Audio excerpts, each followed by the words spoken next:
At North Metropolitan TAFE, you are required to reference your assessments to show and acknowledge the sources of information you have used.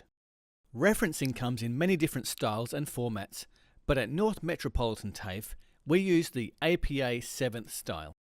Referencing is required every time you quote, paraphrase, summarise, or copy information you have used that is not your own.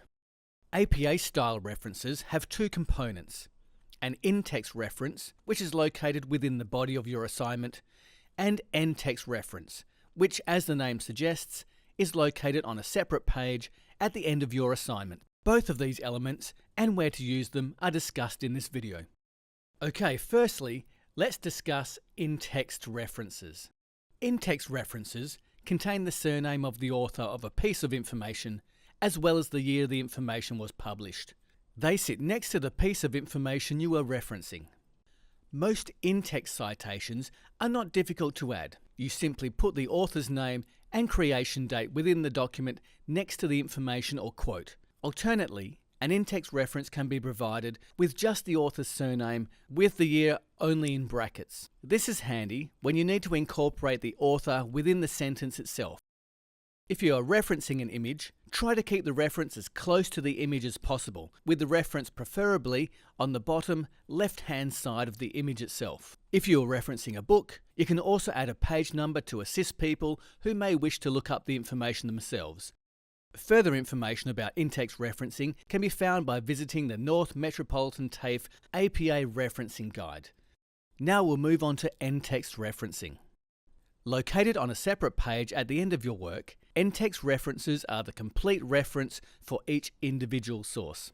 This ensures you are properly acknowledging the sources of information in your assignment and helps others look for that information should they want to follow up on it. The format, punctuation, and order of information in each reference depends upon the type of material you are referencing and the details that are available. This is because each type of resource is accessed in a different way. For example, the information required to locate a book is different to a journal article, which differs again to a YouTube video. To find out how to reference your resources, consult the North Metropolitan TAFE APA Referencing Guide. On here, you will find the correct reference for your material, from books and ebooks to websites, journal articles, and even Blackboard and lecture notes.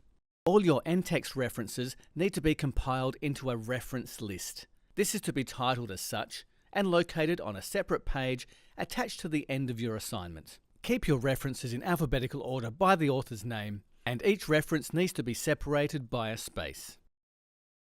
Also, references longer than one line need to have a hanging indent, which can be created by selecting the paragraph options in Word. Here are some useful tips that can assist you with your APA referencing. Many databases have simple referencing tools that create an APA reference for you. Just make sure you are selecting APA 7th edition as the referencing style you want to use. As said previously, you can always come into the library and ask for assistance with your APA referencing. The third tip is to make your reference list as you go.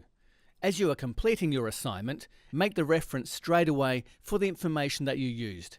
Okay, now you know the basics of APA referencing.